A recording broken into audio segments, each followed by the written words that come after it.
Welcome to the Pondcast, the destination for insightful discussions and interviews on the appreciation, conservation, and husbandry of reptiles, with a focus on turtles and tortoises.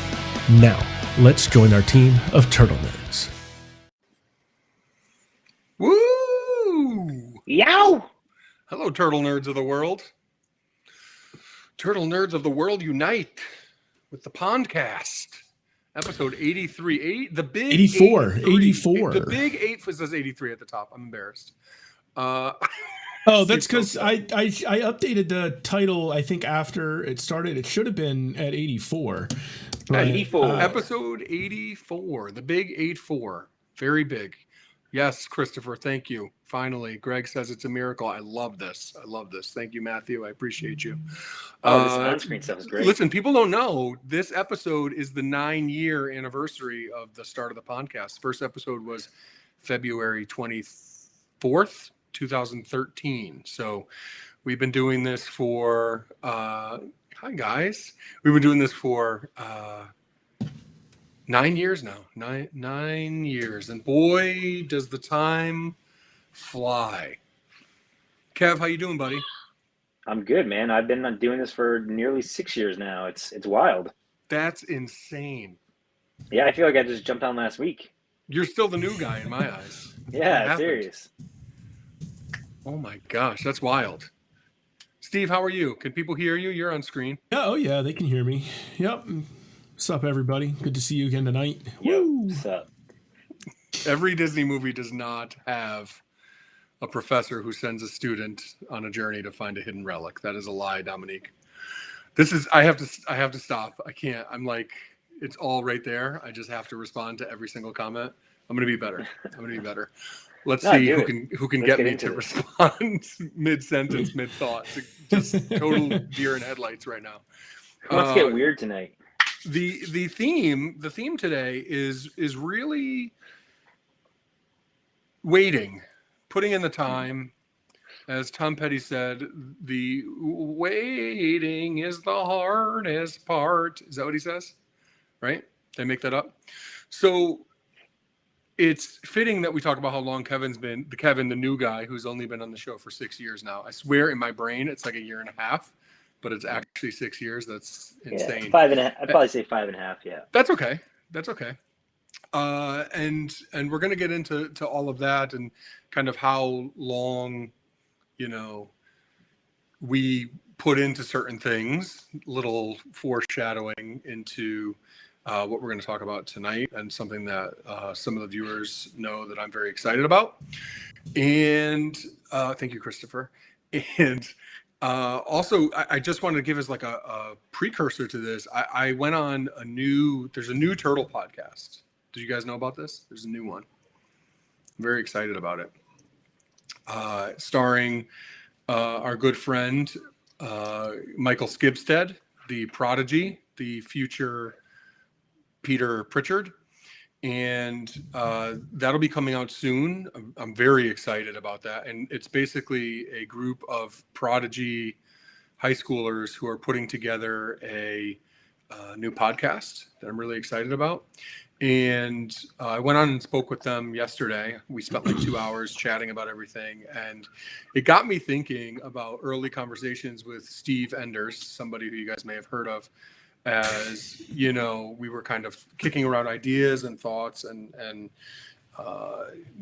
frustrations and mostly excitement as well. And I was thinking about you, Steve, last night as I was watching Steve Irwin, and I was wondering what your personality type might be, because you're so passionate about things, and I tend to be that way too, although we're very different, but I think we both share in those passions, and we had those early conversations.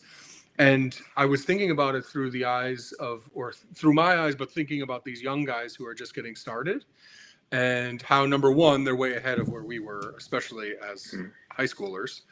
I didn't even get into turtles until I was out of college. So exactly. I'm a late bloomer. We were having these conversations as college graduates, right?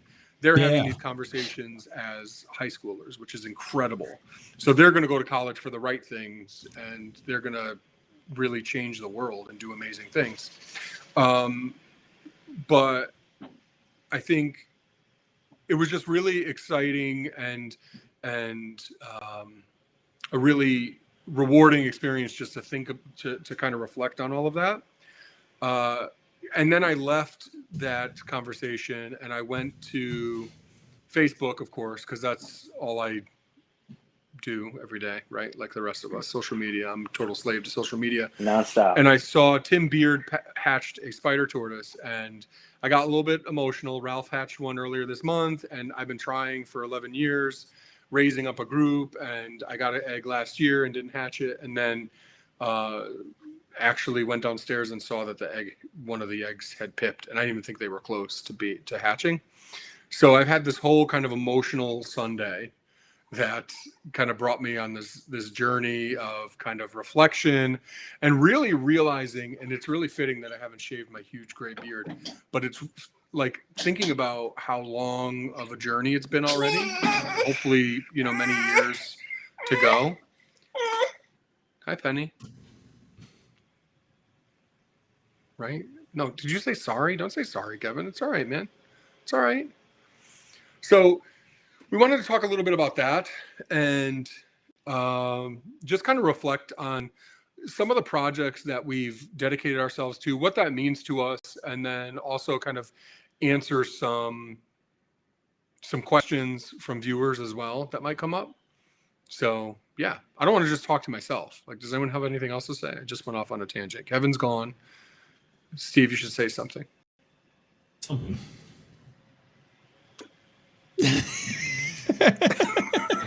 Sorry, I had to lock the thoughts? door. But yeah, I'm so impressed and so proud of you, buddy. I know it's been a long time coming. This has been many, many conversations that we've had about like this project that you started with Shannon a long time ago, and it was like the first foray into her getting like excited about it.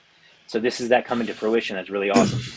So what year was it again that you acquired the Pixis? Was it 2011? No, 2010. August 2nd, 2011. 2011. It was 2011. Okay. Yeah. So, so a couple months after the Turtle Room started, right? Yeah, officially. Yeah.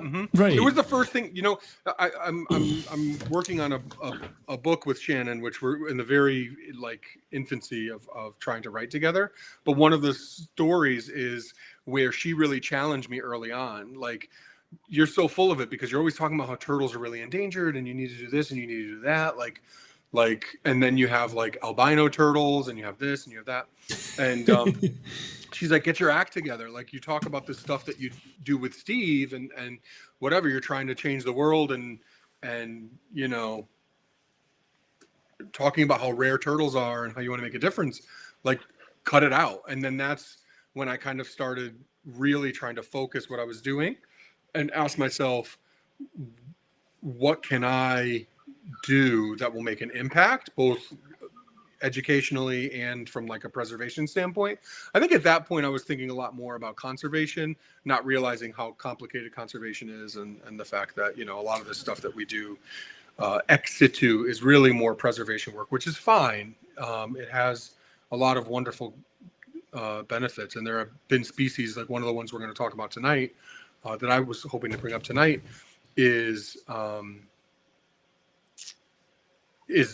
would be almost virtually extinct if not for captive breeding. So yeah. My Roomba just went to sleep. Yep. I don't know if you guys can hear it in the background. Yeah, I heard something I was just texting Shannon, like, can you please stop the Roomba of all the times to have this thing going around? It's horrible. Oh, that could be worse. Yes, Derek, this is my work attire. Thank you. So, Anthony, I have a question for you. Working man. I would love a question from you, Kevin. Kevin, awesome. Can I just tell you guys how much I love you? I just love you guys so much. It hurts. It's maybe I'm just sweet. Very happy the last couple of days, you might imagine. Kevin, tell me what definitely. You want to talk about, Kevin. You brought up that you and Shannon are starting to write the infancy of writing a book together, and I think that's awesome. I would love to read anything you guys want to put out, or I can read early if you guys are open to that. But regardless, how's Turtley Devoted going? I haven't listened to the past couple episodes. I'm gonna catch up in the next couple of days. It's going good. That's really the premise for the cross for the people, book. Yeah, that's the premise for the book, is like actually taking some of the stories and sitting down and actually like writing about it, and we have a cool idea for kind of how we're laying it out. If I'm being honest, we haven't written in it for like 2 weeks, so I feel like we've fallen off a little bit. So we're gonna have to keep, kind of pushing, and really the podcast is no different. The Turtlely Devoted podcast, we didn't record an episode for like 5 weeks, so it ebbs and flows. There's certain times we're recording every single week. There's certain times where we're writing like 4 nights a week together, but yeah, so we'll see what happens. I've probably, since I published the first book, I've probably started like 5 book projects since then, and I've published 0 since then. So I've talked to you about 5 different book things since then. So yeah. So it is what it is. I'm realistic in that I know that anytime I start one, it doesn't mean I'm going to finish. But I think of it like in college when I was a painter. You would have several projects going at once, and I have an article on record size clutches in Reeves turtles and Spangleri that I just finished for the Badiger. I had been writing that article for like 3 years, and I just finished it the other day. I was just like, that's it, this ends now. I'm going to sit down and write this darn thing, even though I've like been struggling with the conclusion for 3 years. I'm just going to write it. And I did, and I'm happy it's over. And yeah, it's just because, I don't know, I get busy with stuff, and then I get writer's block, and then stuff doesn't actually finish, get finished. So would that be the next Badiger? Did I say Badiger? That was for Radiata. Sorry. That one's for Radiata. Okay. The Badiger article this year, I'm writing on actinemies, on Pacific pond turtles. Yeah. People need to write for the Badiger. The Badiger is incredible. And every year I think it's a chore for Russ and Michael to get material for it. And like, they want people's observations in captivity. And it's such a great place. Actually, Steve and I, that was the first place that both of us were published as writers, was in the Badiger, right? Yeah. I'm not making I think that so. up. Yeah. That was the first for you too, right? We wrote an article together on Spangleri. Right. Yeah, I think so. Yeah. I have it like, I know it was the first time for me. I thought it was for you too. And yeah, no one could ever take that away from us, man. We put so much effort into, I don't think I've ever put as much effort into an article as that first one, because I was so nervous about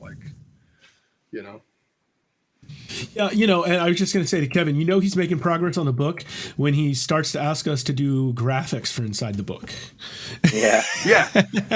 He's like, "Hey guys, you got 48 hours. Get me an ad for the book." It's happening, which is awesome. Like, I'm always so happy that he thinks of us, but it comes together, and that's part of the challenge, is that it has to come together. He's a busy guy, and it just ends up coming together late. Every year. That's one of the things I wanted to talk to you about, Steve, too, afterwards, but wanted to talk about kind of this waiting and dedication to certain projects stuff that we wanted to talk about. What else you got, Kev? So in the past episodes, you've had up that painting of the spider tourist that you've done, and we talked about it back then. Is it permanently there, or did you bring it back for tonight because of the special occasion? Every single episode, I move artwork behind me. Sometimes you can notice it, sometimes you can't. You better believe I picked that one for a reason. I'm like floating on a cloud right now. Yeah. Okay. And totally. So like 11 years. Yeah. I mean, like, when my barbers lay eggs and I get to hatch a barbers, or my Texas map turtle that I've had since 2009, finally lays fertile eggs, and and I can hatch those. Like, man, that is going to be an awesome day. Like, I finally got map turtles this year, right? I got those hybrids, and I hatched those a couple yellow blotched pure, right? But when those ones that I've raised from hatchlings since 2009 and 2010, start big deal. Like, you freak out. That's I'm gonna run around the house screaming and celebrating or something, maybe outside even. I don't know, but that will be an exciting day for sure. Yeah. When I hatched Japonica this year, I freaked out. I screamed, and my daughter was in the turtle room with me, my 5-year-old Madalena, and she like jumped out of her skin. She's never heard me like that before. Like, I don't get that way about sport. Like, I enjoy sports and watching sports. I don't get that way about teams and games and things like that. I'm a relatively animated person, but like, I mean, I was screaming like, I don't even know what. I don't even, like, I just couldn't control my actions when that happened. So I guess that's a prelude. I wanted to just run through how grateful I'm feeling and just talk about like some of the kind of the juxtaposition between some of these projects that you really put time into and you kind of play this waiting game for a really long time, and then other ones that just happen like in the blink of an eye, and how sometimes that's not fair. But I can tell you though that it means so much less when it comes together quickly.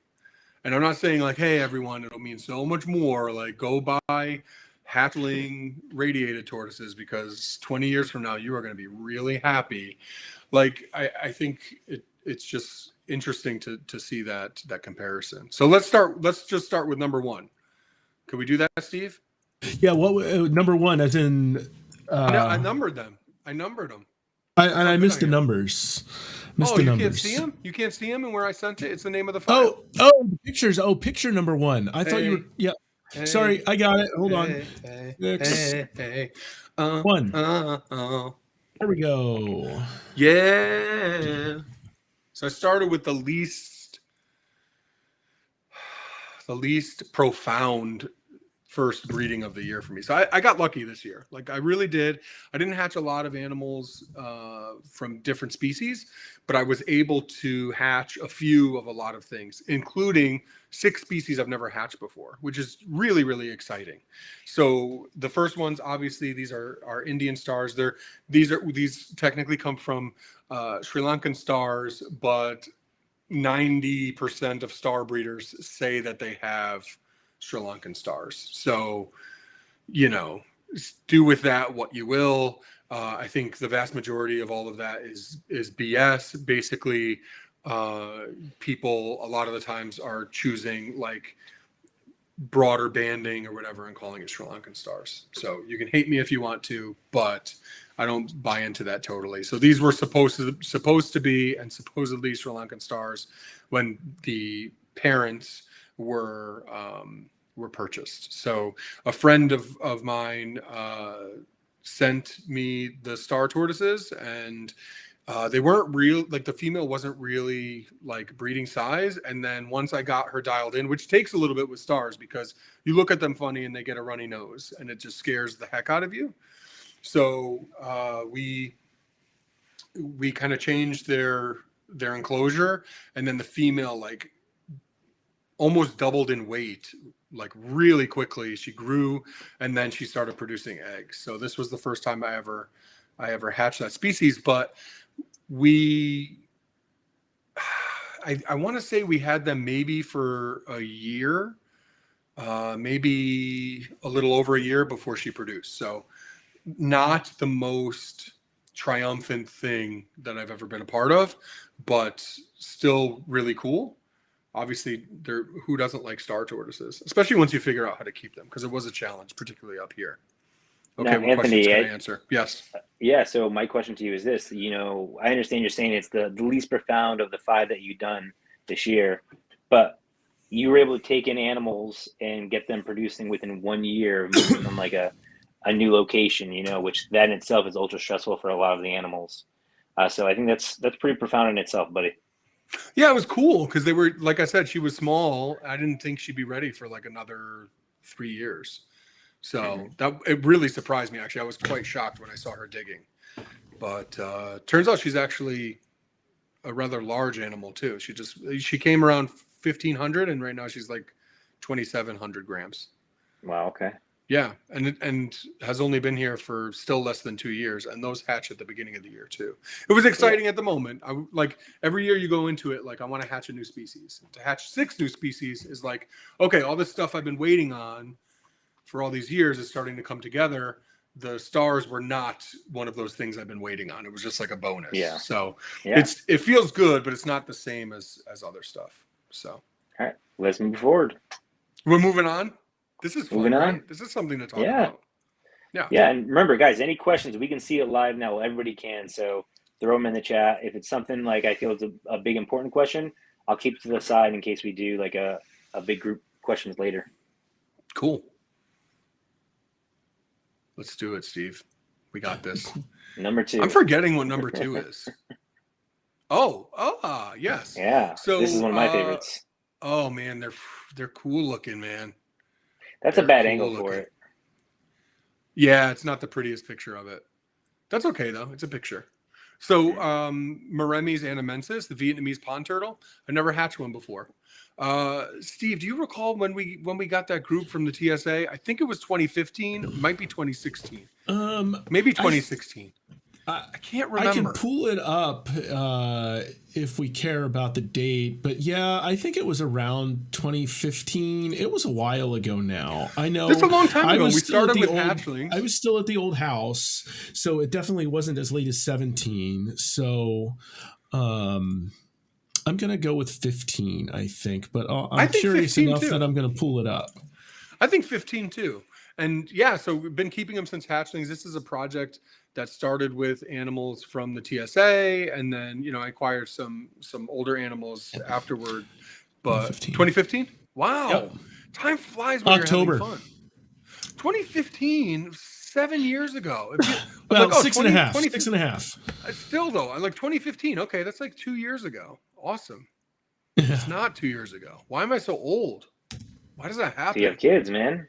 Oh my gosh. You have like an 8-year-old at home or a 7-year-old at home. It's instant. Yeah, everything flies by. It's incredible. Yeah. So that's I just wrote an article too. I was telling Kevin and I spoke on my drive home from work today. I woke up last weekend, the weekend before this past one, and I just woke up thinking about them. I don't know why, about this project and the fact that like we had some clown pastel type pond turtles pop out of this group, and was really excited about it, and just got up and then just grabbed the computer and started typing away. And within like an hour and a half, I had an article for the German Radiata magazine journal ready to go. It just kind of like hit me like, well, that's a really cool thing. You should just write something about it. And then I had like a 4-page paper with works cited and like all the literature in there and everything. It was pretty cool. So it's just a cool project that I'm really excited about right now, because the female was bred to just a random normal male, and the female looks like this, and the regular, these guys normally are like jet black, and we bred her to just a normal looking random male, and then 2 out of the 3 offspring look like this. So it's possible that it might be like a dominant situation. It's definitely not incubation temps. They were incubated low because I have females and was hoping to get males. I have multiple females, but no males. So is that something that's standard for species of like Maremmes? Like incubation temperatures can alter the coloring? It's standard for the morph. It's thought to be standard for the morph. It's not. Okay. Yeah. There's nothing proven scientifically. It's like hyperbole, but pretty strong anecdotal evidence that that pastel clown type morphs are caused by incubation temperatures. But Mitchell Coles proved that all clowns and red ear sliders are not, and he has a strain of clown pastel red ear sliders that are genetic, but they're recessive. So you have to breed animals that carry the gene. But if you were to mix one of those with a regular, you would get regular, and some of them would be heterozygous to carry the trait for the morph or the mutation or whatever. So that's basically what the article that I wrote is about, which is cool. It was fun to like dabble in the morph thing for a half a second, but Hey man, you never know. You might be the only one producing those things ever, and that could take over the new pet trade for you. Mm-hmm. I don't know that I want to take over the pet trade, but thanks. I appreciate that a lot. Yeah, man. You got it. Dan says they just proved out the pastel red ear sliders, but he had a few that he thought were different in 2017, bred them together, and then got visual hatchlings. So maybe that's not proof enough but as creating F2s, second generation or third generation. But I don't know. All right, number 3. Number 3. Oh, yeah. Nobody has any questions. So started keeping these in 2014. Pelusios nanus, the African dwarf mud turtle, and then proceeded to kill my group because I don't even know why, but I had 3 females that were captive bred, which is awesome. Actually 4. 1 drowned. Then that left me with 3 more, and I upgraded their enclosure, and then the next day they were dying, and I didn't know why. Made a vet appointment, and they never made it to the vet appointment. I was like freaked out. I have no idea what the hell happened. You can take your guesses if you want to, but I'm babysitting some. Don't ask me why my friend is trusting me after that experience way back in the olden days. But babysitting some, and I hatched one this year from eggs that came from the ones that I'm babysitting. And I mean, these things incubate for like 50 days, like no time. I was gonna say it's like a nanosecond compared to those pixels. Yes, pun intended, right? And he brought them. They laid eggs immediately, and then, I mean, they had been here for like 2 months, and I was hatching one. It was the most obnoxious thing ever. So in terms of waiting, it's a species that I had worked with since way back when, but hadn't worked with for quite a few years in between. And then these showed up on my doorstep and I hatched one, which is still cool. It's still a new species this year. So this is redemption. Yeah. I mean, it definitely felt good. But it's just crazy. They're so small. Like they're the size of a kiwi. If you like sliced off the top, like, they're so small.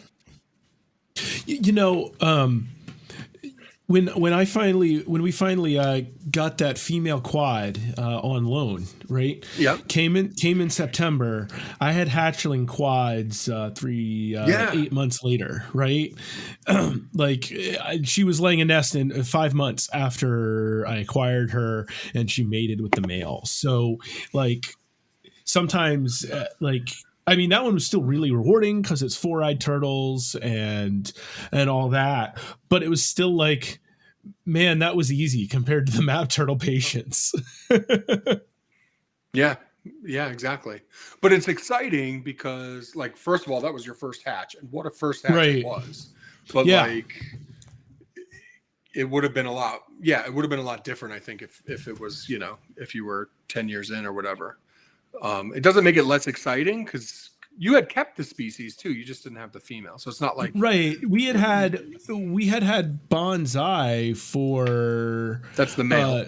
A couple years by then. So we acquired him in December of 2014. So it was basically 2 years that we just had the male. And then Ryan Filler was gracious enough to loan us his female, who's still here, to help us produce offspring. And so Ryan actually has a couple of those offspring then too. So that's great. Does he actually have them now? Yeah, he's got 2. He has last year's 2 hatchlings. Awesome. I didn't realize 2020 year. Yeah. I forget things too, Steve. You probably told me that. Yeah. I don't remember. Oh yeah. That's really cool. And when he says quads, he's talking about the 4-eyed turtle, Cicalia quadriochelata. Yeah. You want to jump on the next one? Do you want to just keep going like it's a slide presentation? Yeah, I'm into it. I mean, you're not asking any questions. So I have a 3-year-old screaming in the background, so I muted myself. I'm embarrassed. I'm sorry. Dad, I'm sorry for giving you a hard time. It's okay. I know. There's a lot of things I'll give you a hard time for. That's not one of them. That would not be fair. I appreciate it. I'm having a fight with Shannon now because I texted her in an angry tone about the Roomba. So she said, hold on. This was her response. You can guess what I said to her. This was her response. Don't ever talk to me like that again. I will turn it off. Didn't know it was loud for you. Oh boy.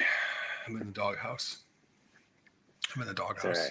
Just send her some gifts. Do we need to send you some extra blankets? Send me prayers and send me an invitation to your house to sleep on the couch. Okay. Yeah, right. She would never. You could fit in my house now. I have normal ceilings. I don't believe you. It looks like a green MC Not Escher in etching. this room. Not in this room. I'm saying downstairs. That looks like a room in the Wicked Witch's castle. Yeah, it's the plan. People get lost up in here, you know? It's cool. That's not giving you a I'm gonna hard do time, is it? I'm going to do some green screen stuff later. One of these days. Yeah, I have one.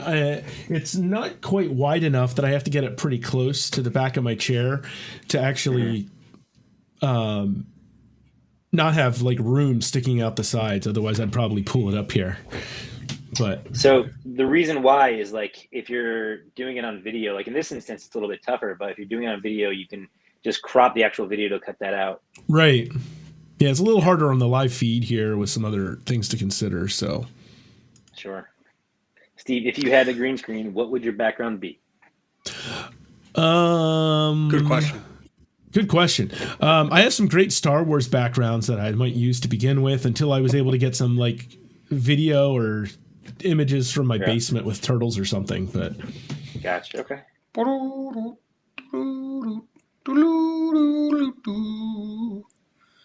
I used to talk about this guy.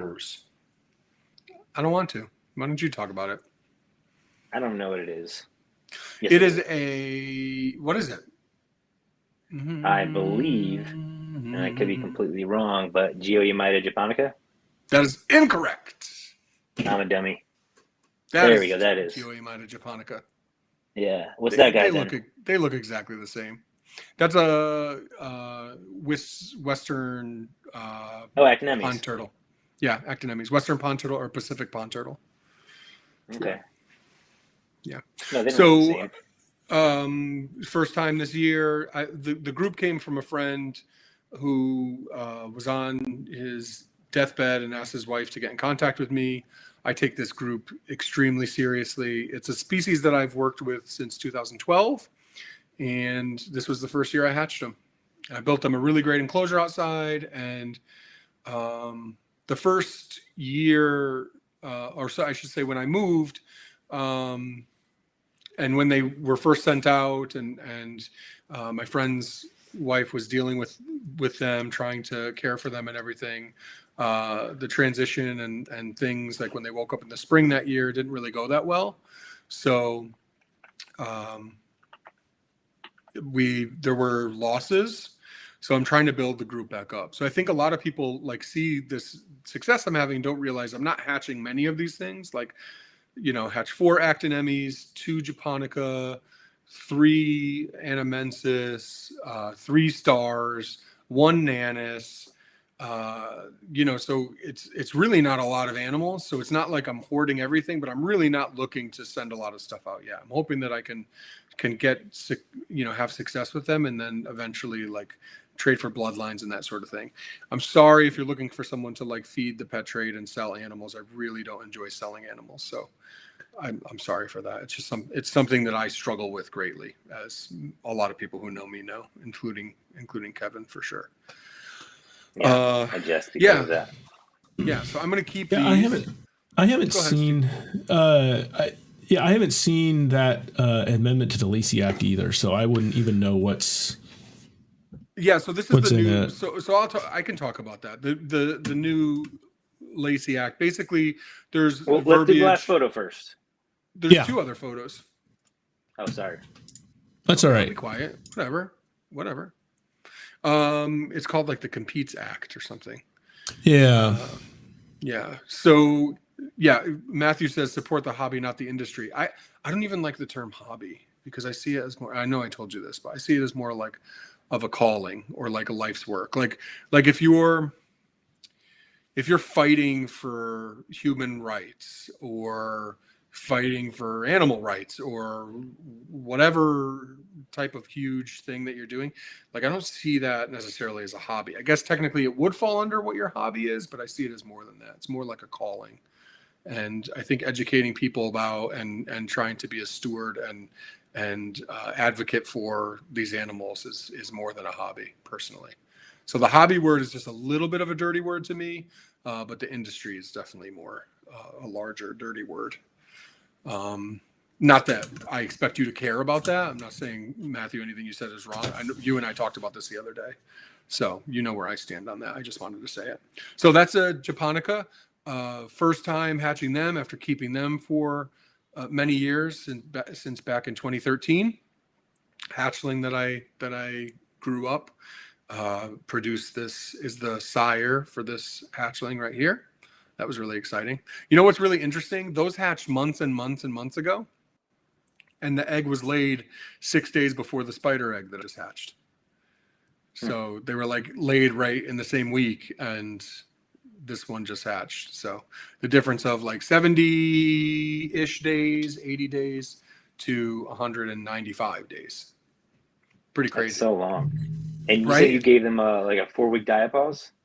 Yeah, so we can go to those next if you want to, Steve. So the spider tour is the cherry on top. Which I did not necessarily expect to accomplish this year. But isn't that great? I just took that picture. I know. They're like so grumpy and so cute at the same time. It's insane. Yeah. Yeah. Typical tortoise hatchling, really. Standing at. Now, to me, Grumpy like and cute. in this moment, it stands out so much, but I would assume like in Madagascar, it blends into like the brush really well. Yeah. Yeah. Yeah, you know what's really cool? I reached out to Michael Ogle, who is the stud book and SSB coordinator for the AZA, and is really the best Pyxis breeder probably in the entire world. And he's just a wonderful guy. And I reached out to him years ago because when these guys are drinking, they stick their nose in the water, and I really think that they can drink through their nose. If you look at where they're from in relation to Aldabras, Kevin, which obviously you know really well, they do the same thing. Yeah, and you know these guys actually have their face is actually, to me, their face looks very Aldabra like. It's not quite as lengthened, but there are definitely similarities. Yeah, the way it points down like that. Yeah, no, you can't see it as much in a hatchling as you can in an adult one, but definitely there are definitely similarities. And I've felt that way for many years, so I think it's really cool. Well, I mean, they're both from Madagascar at one point, right? So it's just funny, like this one that as an adult is 400 grams, and then the other as an adult is 600 pounds. Yeah, it's pretty wild, right? So anyway, I wonder if that's just like an evolutionary adaptation from like droughts where there's just like really small areas of water, especially over there. Yeah, being really so drier. small amounts. Yeah. I think so. I mean, I've never met a turtle or tortoise that loves drinking as much as a spider tortoise. They're like super opportunistic. It doesn't matter. You offer them water, they will drink every single time. Whereas like I put the star tortoises in a bath and they just like clumber around in the water and very rarely take a drink. So spider tortoise, it doesn't matter. I could put 7 of them in the same bath and I could take a picture of all 7 of them with their heads down, completely under the water drinking. So, and they like to drink from, if you spray them, they stick their faces into the mud and drink that way. Yeah. I really do think spray that they them drink down, through their nose. If you spray them at all, like they always put their head down, or they kind of like raise up on their legs? They don't raise up as much. Not like, I know what you're talking about, like how Aldabra does. They don't do that as much. Yeah. I've seen them, but they don't do it like every time like they do, putting their heads in the mud. Yeah. Just curious if there's other like, things of similarities. Yeah. Yeah, so it's pretty crazy. I mean, a lot of these species, even if you take like the Nanis, which happened really overnight now because I was kind of watching those animals for a friend, but animals that I started keeping, like the spiders were 2011, actinemies were 2012, the Japonica 2013, the Anamensis and Nanis were both around 2015, and then the stars were the newer ones around 2019. So pretty crazy stuff. Lots of time and commitment there. And I think some of these species, well, I think spiders are a lot like pancakes. Like everybody wants them, And then, there's a lot of people who end up moving away from them because they're boring. Like my pancake tortoises, they just sit under rocks and then they come out and eat and then they go back under the rocks. And the spider tortoises go to sleep for 6 months and they don't do anything. And then even in the warm months, they come out to eat and then they go back and dig in again. So it's, I guess they're not for everybody, but I think that's all part of the commitment too, Anyway. Thanks, Andrew. Appreciate you, man. This isn't just supposed to be like a brag fest or whatever. If it does feel really good to say, wow, like stuff came together for once after all those years of saying maybe next year, maybe next year, maybe next year. It feels like when your favorite sports team finally wins the championship after, mediocrity for ever. So, but Steve, you hatched map turtles this year. Oh, hold on. He's muted. Yeah, so I was coughing and muted there. So so we talked about the hybrids a couple episodes. I think it was the one that you and I were. It was just you and me, Ant. So So yeah, did talk about those a little bit, and we talked about the yellow blotch map turtles too. And like I said before, the hybrids were this bittersweet peak because I thought it was going to be purebred ring mapped turtles, and it wasn't until and I had like 4 clutches of them in the incubator, and then one hatched, and it's like, that's not a ringed map turtle. And so this bit kind of a bittersweet thing. I've been raising a group of those since 2012. And the female that laid the eggs is one that was just sent last fall. Was sent fall a year ago now on loan. But you guys can look back to that other episode and catch like that full story. The yellow blotch map turtles was really exciting because they were pure as well, and one of them kind of surprised me because I just didn't think it was going to hatch ultimately. So that's awesome.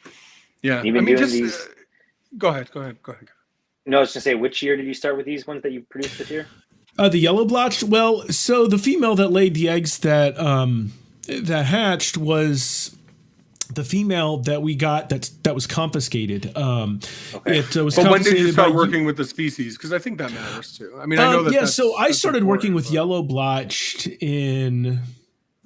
Trying to remember when Paul Vandershow sent me a pair that ended up both being male. They were hatchlings. I think it was 2014, something like that. And then the Turtle Room had ended up with a bunch in like 2016, and and most of them, if I think it's all of them, got sent here after we moved then in 2017. And then the Turtle Room also received this pair of confiscated ones. It was actually a 1.2, but one of the females just didn't make it after laying a couple eggs in 2020. But those have been here for a couple years as well, after they spent a couple years at Garden State Tortoise and a couple different habitats. So I'm actually... This female laid 15 eggs all in the water in the span of 2.5 weeks or whatever. And I got 2 of them to hatch despite, being laid in the water. I'm looking forward to, now that she'll have been settled in the same place for about 3 laying seasons, I'm really curious to see if she starts feeling more comfortable to try to actually use the nesting area. So, Interesting. Especially being a confiscation that who knows what things were like for her from the time she was taken out of the wild until she ended up at Chris's.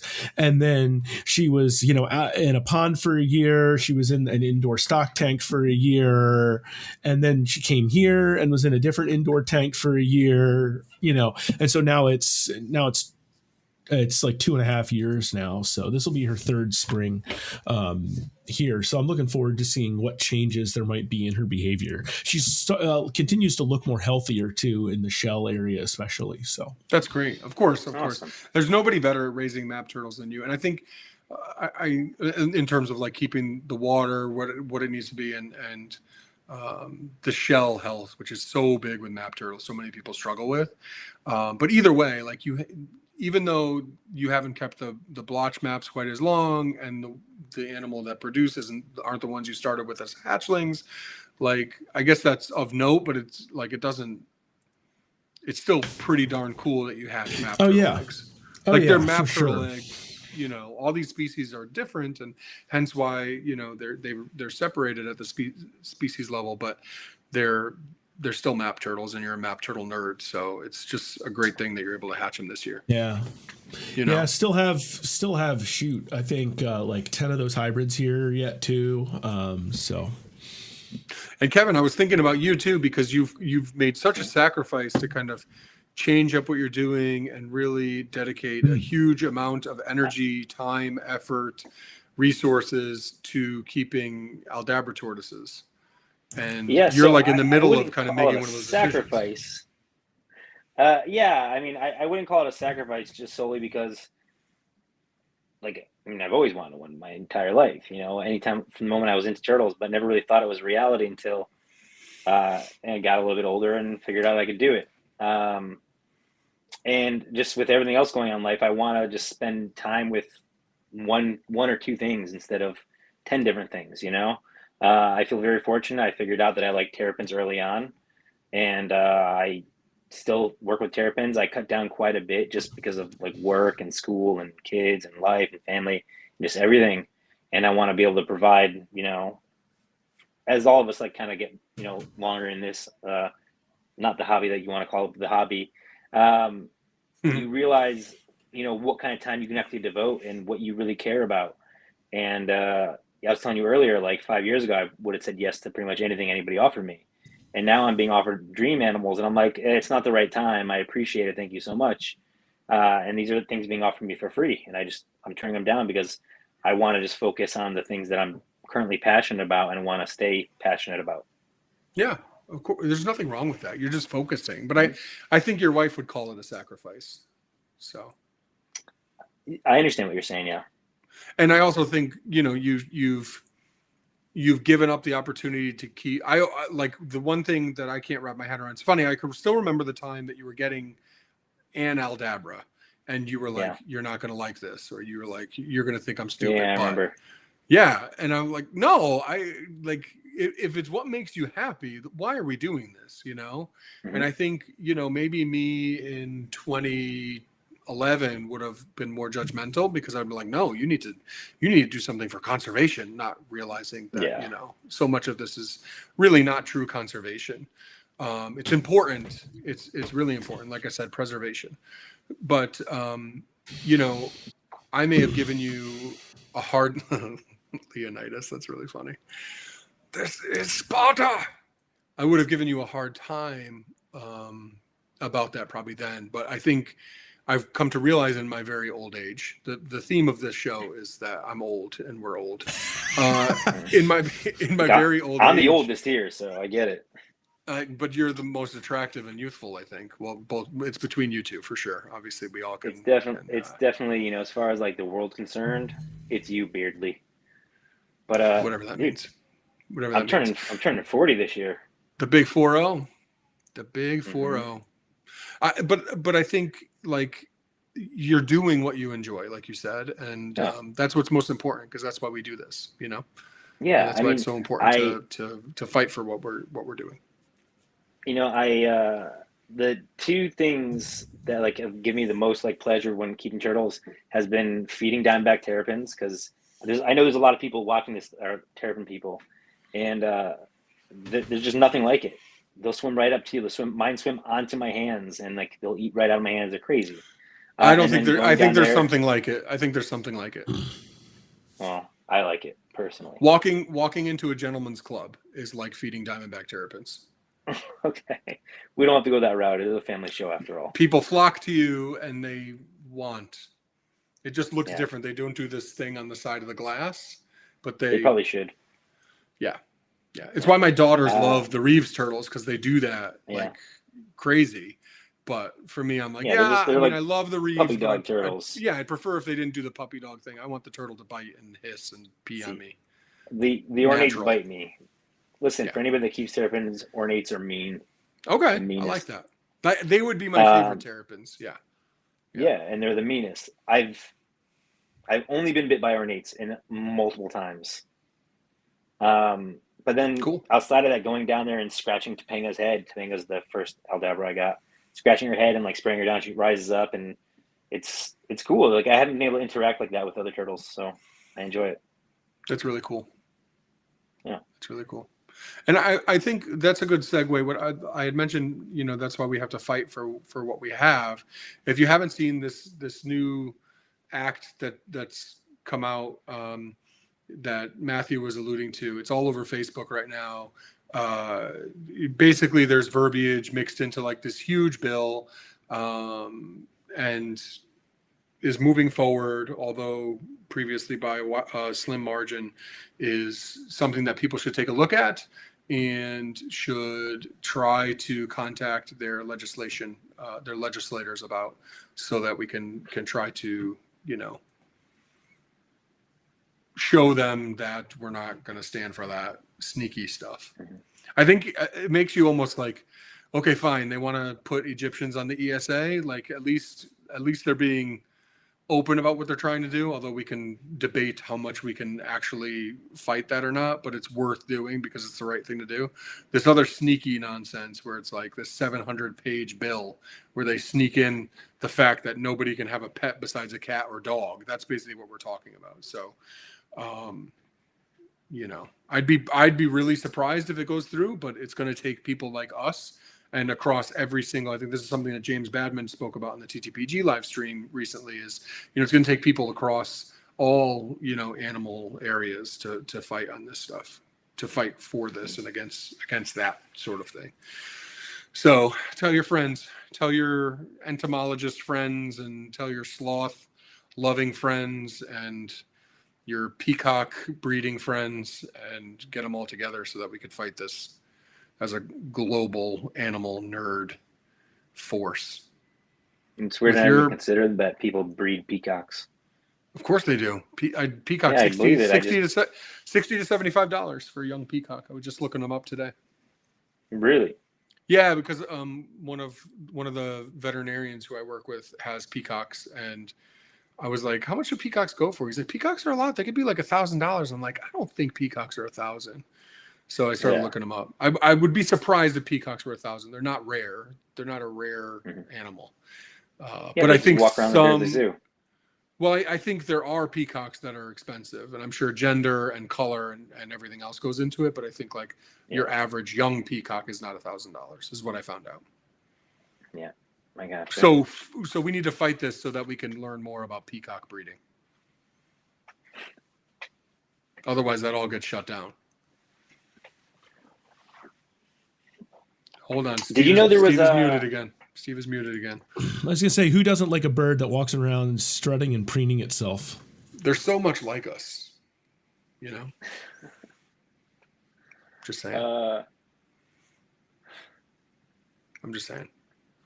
Have you ever looked up emus or ostriches?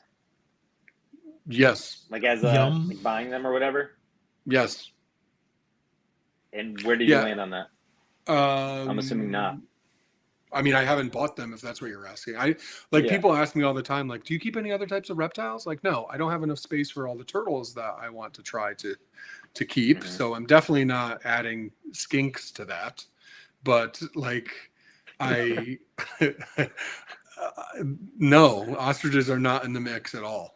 And I did one day, I was like to Shannon, because I'm thinking I could feed my turtles quail eggs. Like, we should get quail. And she's like, get out of my house. And you could just eat the quail. It's the best. Right? I don't know.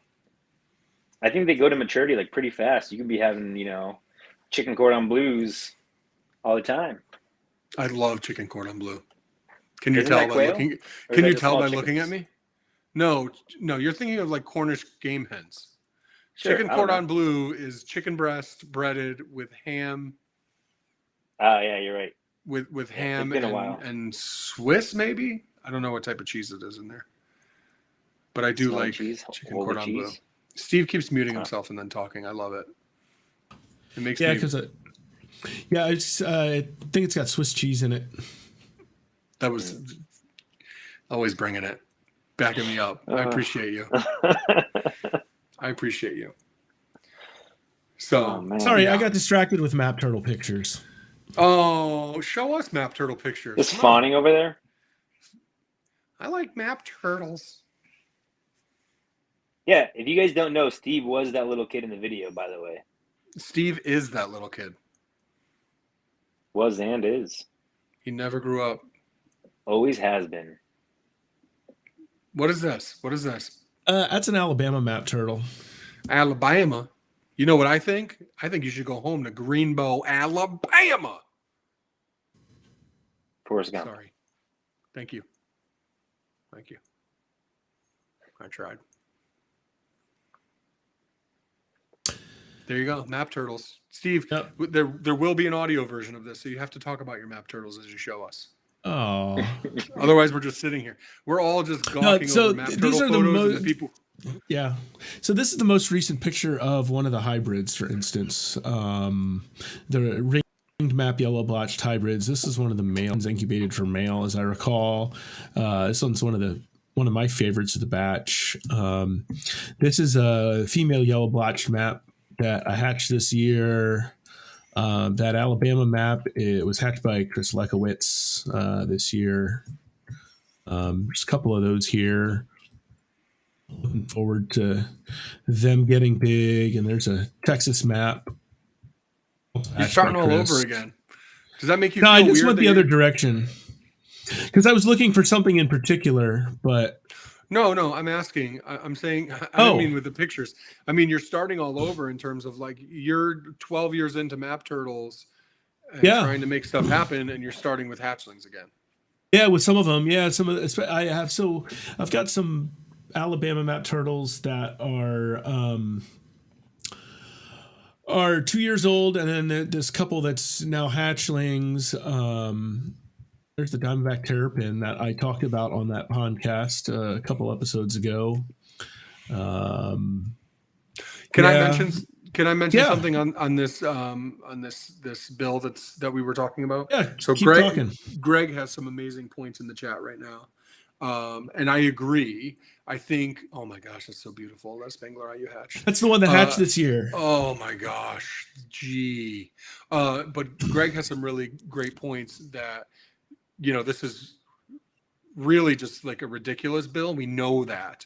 But I think what happens with legislation is they'll push something and then they will continue to push it and push it and push it. And at first it seems ridiculous. And then as time goes on, we get used, and the people who actually turn these bills into law get used to seeing these things coming up. And the ones that come up in the future are less ridiculous, but still in general ridiculous, just less ridiculous. And then they're at a higher probability of being passed because we're getting used to seeing the same verbiage again and again and again. And I agree, Greg. I don't think that this is likely to go through at all because it would just be such a mess. And normally me growing up, like cheating the system and shoplifting with my mother as a young kid, like I like to look at things and critically and kind of just think, okay, I'm not in danger here. But I think in terms of like the big picture and like the long-term game, the marathon part of this is that it's bad. We still need to take it seriously, even though it's ridiculous. And not to say that you're not saying take it seriously. I think everything that you're saying is correct. I just want, our audience to know that this would be a good idea to, it would be a good idea to fight this thing with everything that you can. Because we don't want people to be quiet and, bystanders when we have an opportunity to actually use our voice. And that's how I felt with the Egyptian situation. Like, let's do what's right. Do I actually want to, solicit breeding numbers from all these different breeders? And do I actually want to write something when I'm busy as heck at work and everything else? Like, I don't really have the time or the bandwidth to do it, but it's the right thing to do. And And yeah, they're not coming for Spangler Eye right now, and they're not coming for spider tortoises and other things that I really care about right now. Not that I don't care about Egyptians, I really do. But our buddy Ralph needed us at that point, and it was important for us to step up and help a wonderful breeder and other breeders like him who are doing amazing work to do what's right. And I hope that works out. But if it doesn't, I know that, several of us worked really hard and did everything that we could to try to do the right thing. With that said, I personally will not fight the listing of the alligator snapping turtle. You can hate me if you want, but the ESA actually does make sense for native species a lot more than it does for exotic species, personally. Mm-hmm. So I'm not going to fight that one as much as the Egyptian, obviously. So, hi, Charlie. Charlie thought he wasn't very good on the show, but I had told him that it was all your fault because you didn't have internet that night. I was the worst on that show. That show was so rough because of me, and he was so great and so gracious. And what's funny is I tried to talk him into coming on the show for like 3 years. And he finally said yes. And then just one of those fluke. That was the night that I ripped the internet modem out of the wall and like broke everything. Yeah, that was horrible. Yeah. Oh gosh. Oh, bless his heart. Bless his whole heart. It's like. So let's just have him back on. Yeah, well, I'm fine with that. I mean, any excuse to have a conversation with him, I'm in. And Mondays are good for him too. I'm just saying. So there's one other thing I wanted to talk about. And that was an idea that Michael brought up. Michael Sathuvaswamy. And he asked, and it's something he brought up. Now, Kevin, you can tell me what you thought he meant by it, and then I can tell you what I thought he meant by it. So why don't you tell me what you thought he meant by it? Sure, yeah. So he had talked about passing on the torch so the younger generation can have like a turn. And what I took from that is because we've known a few people that have passed away, not necessarily even old or whatnot. But I took from it like having a game plan for these animals that are gonna outlive us. Like turtles are very, very long lived. So what's the plan for like if I pass away suddenly? I know my wife knows who to call if this happens, but for a lot of people, is that the case? And if a lot of people that have these gigantic collections like Anthony, if you suddenly passed away, does Shannon know what to do with 250 turtles? 251. I hatched a spider tortoise yesterday. Sorry, 251. It actually is 251. I made the little. I've never been more proud to make a tally in my life. I have the census. I have the census on the board, and I walk around the room checking. There's one unsexed juvenile, and I erased it and made it a 2. I've never been so proud to turn a 1 into a 2. Anyway, yeah, that makes a lot of sense. Okay, Kevin, who's your wife calling? Realistically, she's probably calling you. Mm-hmm. Oh, I wasn't sure it would be me about Aldabras. I mean, no. Why do you say yup, Steve? No. But you would know who to call. Yeah. You're the contact for. Yeah, it'd either be you or it'd be Charles Lee. I'm not sure. More than likely you. Oh my God, that makes me really proud. Really, like that makes me more proud than the spider tortoise. I'm not even kidding. Yeah, so it would be you. I'm not kidding. To help deal with what's valuable to the turtle room. What should go back to who or get sold to whoever or whatever. That's the tough part too. Is like who, right? Because we've seen it. It's not funny, but we've seen it happen before, where people come in and I loaned that to them, and then it ends up with somebody else. That's rough. Yeah, I know I am that person, at least on somebody's will, at least in the meantime until their kid gets old enough to maybe whatever. But if something happens to him and his wife, like the turtle stuff is mine to take care of, kind of thing. Yeah. So yeah. So what I thought he meant by that, Kevin, and Michael's actually tuning in. He's back on. Saw him in the chat. Yeah. I'm excited. He came in.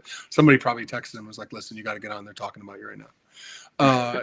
What I think he meant by that, and he can let us know in the chat if we're right, is what about these organizations that people are setting up like the TTPG, which obviously is not being set up. The TTPG has been around for a long time now. The Turtle Room and other things like that, like Garden State Tortoise, if something happened and Chris and Casey decided to get a turtle phobia over the next 24 hours, then Garden State Tortoise just stops, right?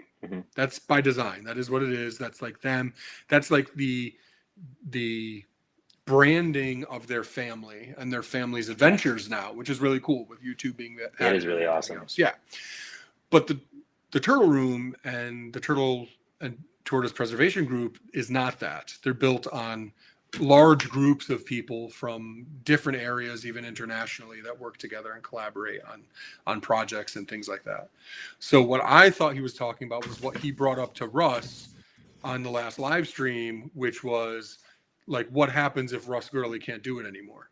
Like, what happens to the Turtle Room if Steve Enders can't do it anymore?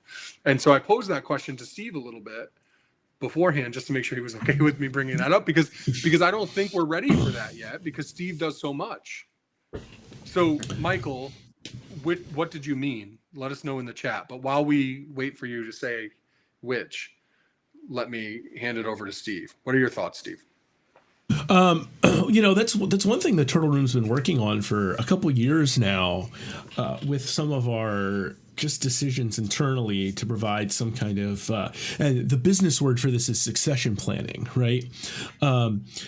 And, we definitely have holes and gaps, but I've been actually working more from kind of like the bottom up with this succession planning stuff. Like, we've got a few people on social media that even when one person gets busy, other people can kind of fill in the gap. And so obviously something more significant happening, there's, still that backup there. Right. And so at the top of then each of our departments, we've kind of looked at having like a three-headed monster is what I, normally, just call it internally. And so like have three people who know most of what's going on in a particular area. And so in each of the departments, one of those is currently me, which makes sense as the executive director. So I also know what's going on. But then we've got the head of that department and then one other person who's like kind of just shadowing and being involved in conversations, even if they're just copied on an email. So they're aware. Right. And so in general, I actually think our field programs department could probably continue doing what they're doing if something would happen to me. But I don't know that that's necessarily true of other things right now. Obviously, bigger infrastructure would be a whole different ball game. But I know this one department is organized within themselves enough that they could kind of go do, which is the goal, right? So you're really smart. I like you. I try. And, these are like, when you think about, conserving turtles, most people don't think of this side of it. But if you're going to create, an organization, or you're going to create this thing that's bigger than yourself, if it's truly going to be bigger than yourself, it needs to be able to live beyond yourself. And that's the point, right? These aren't that's right. And so point. These aren't like often terribly fun conversations, partly because of the implication that's there, right, is something dreadful's happened. But you've got to be out in front of those to have success there. And so it involves training people, raising them up, then putting them in the position to be that shadower. That way they can be ready to take over if necessary. Right. Right. Yeah. So our goal, once we get this, all figured out, is we have, me and then a department head and then one person that's kind of that department head's right hand in everything. And then we've got like a trio. If something happens to one of them, there's still two, so they can raise up that third person. Right. And so if I can get each department to have two people other than myself, if something would happen to me, they'd all, like, each of those two sets of people would be able to help the new person get a handle on each of the different departments. This is reminding me of the fact that Charlie has been telling me for like 2 years that we should do an episode that's like a board meeting that's like open. It's like a Pondcast, but it's like a board meeting. And I know that that's not exactly something we want to do, but like a really like a behind the scenes of like, this is the level of nerddom that it takes. Because I watch you, and I know I refer to you as a nerd all the time, but it's really just my endearing term of saying like, you are like next level brainy and on top of everything and really thoughtful in your own like analytical way that I could never be, and that I appreciate so much because you've been the one that's really taken this to that next level. I've just been lucky enough to be here for the ride. I'm going to throw and give some credit to Lisa for some of that too. And I wanted to say Lisa, of course, especially when it comes to like really taking this and making it an official nonprofit and the board meetings and like all of that. Like, gosh, she truly is, your better half. Like, she's incredible. And so it's just I think that piece, like, I felt it a little bit. I felt a little bit of like what I see in the board meetings from you, just as you were explaining that just then. And I got real excited that people were seeing a little touch of that because they don't normally see that. You know what I mean? Yeah. But I think something around I like Business Steve. Business Steve is a really cool thing to see that I think a lot of people don't see. So I think if there were some way that we could do like pieces of that as an episode, I really like that. Just saying. You guys don't have to say anything. I could just sit here. Sorry, no, I was reading in the chat. Our friend Michael was there. Who was right, Kevin? Me or you? You were right? Neither of us. Oh God. Get Michael. He's so introspective and so edgy. He's gotta try to make it look like we were both wrong. No, what I actually meant was not what I wrote at all. All right, so I'm just going to read verbatim, right? So after we both chimed in, he goes, that was definitely one part of my thought, but my question was a bit more focused. What happens to a group that takes a good few years to settle down?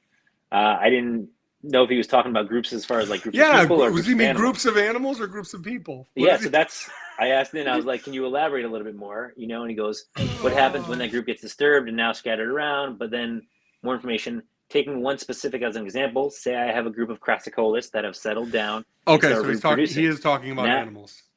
Yeah. Now, if I need to give them up, there's the possibility that I cannot send the entire group to someone else who can help them settle down. Someone mentioned a species that has kind of stopped popping up when Ben Forrest stopped working with the species. What's he talking about? Forrest and I? Probably. Sure. Perhaps. Forstens tortoise? Yeah, probably. Yeah. I don't know. Ben's the real deal, man. Yeah. And I'll tell you guys right now, like, when I'm trying to be successful as a turtle breeder, I'm just trying to be Ben. Ben is the most accomplished, like, rare species breeder there is. He just does it like it's nothing. I miss Ben. Does Ben write? Ben, I'm going to call you soon. No, Ben doesn't like to write, but he when there was a time when I was just really interested in turtle. If anyone's interested in this sort of thing too, make some connections. So college graduate right here. I like to write, but I had no experiences like with turtles, but I knew I loved them. So I would partner with people like Ben, be like, hey, like, let's work together. We could write an article together and we can publish it, but you don't have to write. You could just tell me. And when I wrote my book, like, you notice I said I hatched Japonica this year, but I wrote a book about Spanglerine Japonica. And a lot of people were probably surprised to see that I hatched Japonica for the first time this year. Well, that's a really difficult species to hatch, and not a lot of people do it. And I basically was working with Ben when I wrote that chapter. I was talking to him, and then I was writing that. And it was like I owe so much of that to him, which is why I thank him in the book. And you'll see credit all over, all over that chapter, those chapters that include that species. And so my goal is just to be like him. But if you're someone out there who's really interested and you really like writing, partner up with somebody like me who's busy. And I mean, I still like writing, but there are a lot of people out there that don't like writing but have wonderful things. Maybe you keep the species and they've been breeding it for 30 years and you talk to them and you really, really have a good relationship. Maybe there's an opportunity there to start writing together. And then that was around the time that I started taking on projects that I thought I could write about. So anytime I wanted to breed something, it was like, well, I could write once I breed something, then I'm like, all right, well, now I could write a reptiles article, or now I can write in the Badager about it, or whatever. And, then different things pop up, like a really big spiny turtle, or really large anamensis, or the fact that anamensis just produced some weird morph, or whatever. Like, there's different things that pop up that you didn't necessarily plan for that are writing opportunities as well. So if you're that type of person, but going back to what I said at the beginning, like, everyone should be thinking about what they could write for the Badager. And even if you're not like somebody who loves to write, it's a really cool way to take your involvement in this community to the next level. Just saying. I don't know what Michael's talking about anymore. I regret bringing Michael into this. I don't know what the hell he's talking about. Like, hey, Michael, let us know. And now it's just like, I'm more confused than before I asked. What's going on? I thought we understood each other. I think someone hacked him tonight. I think someone else. He did say he had to hop off and get on a call with his boss. Is this Stephen Michael? Right? Michael, we demand proof. When we're talking, I can't read all of this stuff, so I'm like just peeking over, like, oh, it's Michael. What did he say? I'm like, okay, that doesn't help. I don't know what's happening right now. I don't know what's happening. I'm just saying. He says this is what he gets for turning 45. Yeah, a day over 30. Look at you. You're not a spring chicken anymore. I could tell you that. Because everyone's none looking of us at me are. and like, man, that dude's old, but I'm not 45, so. You're younger than I am. Are you guys dude. in pain when you wake up now? No, most days no. Somebody the other day told me I looked younger than I am, which hasn't happened. I get that a lot actually. No, that's fine. I never have gotten that my entire life ever. I mean, I was buying, inappropriate adult magazines for my friends when I was like 13 because it was funny. So I thought you were the dad. I was 6'8". They couldn't even see my face because I was up above the cigarette things that hung down. Right. I credit the fact that I don't have kids with why people think I look younger than I do. Ooh, right? That was I was yawning. Sorry. Hey, okay. Yeah. They're great, but they're real tough. The gray in the beard didn't happen until the kids immediately. Yeah, exactly. Yeah. So at the school I worked at before, one of the teachers thought I was the same age as one of my colleagues who's 9 years younger than I am. So I was like, ooh, that's a win. That is and then because one of the other guys who was there, we graduated high school the same year or whatever. Like, he's got like 4 kids or whatever. Looks like he's a decade older than I am. Right. I at my current school, I'm older than like a good chunk of a bunch of the other math teachers. The one dude who's like 2 years younger than me, his entire head of hair is completely silver at this point. Like, and he's like your age. So, Silver fox. I credit it all to. It's in. At least he's got hair. It's more than I could say for me. You see this? Yeah. This isn't exactly a choice, Damn. Genetics, homie. Too bad Keeps wasn't around 10 years ago. Am I right? I mean, there's always been Rogaine, Oh, he's not only the president, he's also a client. What is the species, guys, what is the triumphant species that you could breed that you haven't bred yet, that you keep? Kevin, I know your answer. I'm a long ways away. Just a couple, 2-3 decades. It's no big deal. Yeah. And nobody, can we talk about that for a second, please? Aldabra Man, not Aldabra Man, but you. I'm calling you Aldabra Man. I get it. Why aren't they? Why, if you're a huge Aldabra breeder, are you importing so many Aldabras? Like, why can't anyone breed them? I know people are breeding them. There's people in Florida that are breeding them. So why are they being imported so much? Well, Aren't they a fecund species? If they get dialed in, shouldn't they produce a couple eggs? It's tough because they do better with larger groups, as far as what I understand from the books that I've read. That, so you can have like a 1 point. Yeah, you can have like a 1.2, and you're not really going to get much, But then all of a sudden you start having like a 3.4, 3.5, or larger, and then you start seeing that a lot more. They produce regularly. What do you think that is? So it could be stress as far as they're like a herding species. So, where they're found on Adabra Atoll, there's a lot of sun, there's not a lot of shade. So all the areas where they have to congregate together, and, the estimates that there's over 100,000 of them on there now. So they have to congregate in really tight spaces. And I'm sure that being where they're at anyway, there's nothing that's really eating them, but it gives them kind of security knowing that they can kind of like group in like that. It's something I can really think of. So that when they're around, they're more comfortable. When they're alone, they get less randy. Yeah, I guess so. Or they're it's the opposite day on Aldabra. They're nervous. It's weird. Okay, well, that's obviously the species for you. How about you, Steve? Well, the stuff I got here right now, probably just have to be the Barber's Maps, because I'm so excited. More than Belii? Yeah, probably, because they've been here a lot longer, right? And I've raised them from babies. Like the Beals, I acquired the males as adults. Then the other group, which, like, one of the ones I thought was going to be a female looks like it's going to be a male, right? So, but like the Barber's females, like I've raised those females, like from 10-gram hatchlings to they're now the one of them I raised, by the way, when I last measured it, she's my biggest turtle here now, right? So like it's just that length of time spent with them, like I have a connection to those animals from the care and the love that I've put into them, for 11 years. So how many people breed them? Barber's Maps? Not a lot. Like 1.2 people. Yeah, basically. If I get them to hatch, like I'll be probably the only person people can get them from.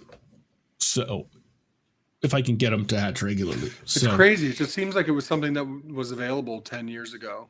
That's not. Am I wrong? Well, so I question whether somebody was actually hatching those captive 10, 11 years ago.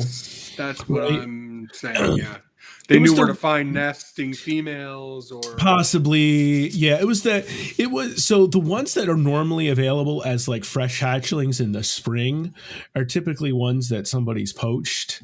The ones that are available as fresh hatchlings in the fall, they probably didn't poach the animals, but they might have poached the eggs if they weren't breeding them. But there's no way to know for sure. Because they normally overwinter in the nest? Or that's just when people find them? I think it's just when people find them, because I'm pretty sure they go pretty quickly from. I think some of them will overwinter in the nest as well. And the ones that probably hatch a little earlier, I don't think people are out looking for them as much in the fall. So interesting. Okay, so just wrapping it up, I should probably answer too. This is the reason why when I asked this, I've been struggling with this the last few months now. We're like, it's weird. Like, it's the thrill of the chase and the fact that I've been now working at this for so long, and now, okay, now what? And I do kind of chase that new thing, but I in addition to just wanting to, dial in my incubation techniques and do a better job of more consistently producing a lot of these species that I've been lucky enough to produce for the first time. There are other species that I'm excited about in the future. I don't know that would happen next year. I don't even know that I'll be able to hatch these species I hatch this year or next year. But I do kind of fantasize a little bit about like galbinifrons and McCordi and Panai, which are species that I haven't produced yet. So hopefully, fingers crossed, that, we can add things to the list in the future. But yeah, this just talks like these make me realize that I don't need anything else. I'm very happy and very content with what I have, and that stuff is starting to pay off for all those years. So, Anthony, are you potentially just like a year out from doing McCordi and Panai? Yeah. I have adult Panai, I have adult galbinifrons, and I have McCordi that are on the verge. Okay. Yeah. So we'll see. There's other stuff that's still small too, but Yeah. with that stuff, it's getting close. It's just they're really hard to breed, and they're different, and it's something I've never been able these are species I've never gotten eggs from, so it's tough to tell. So there's a Barber's. Cool. Since somebody Couple more asked for picks? it in the chat, so I figured I'd toss up a couple Barber's pictures for that. For Christopher, who asked, you can kind of see in the crushing plates inside their mouth here, just beastly cool. things to crush clams with. Yeah, Just monster, large, broadhead map turtles. Like, really cool species.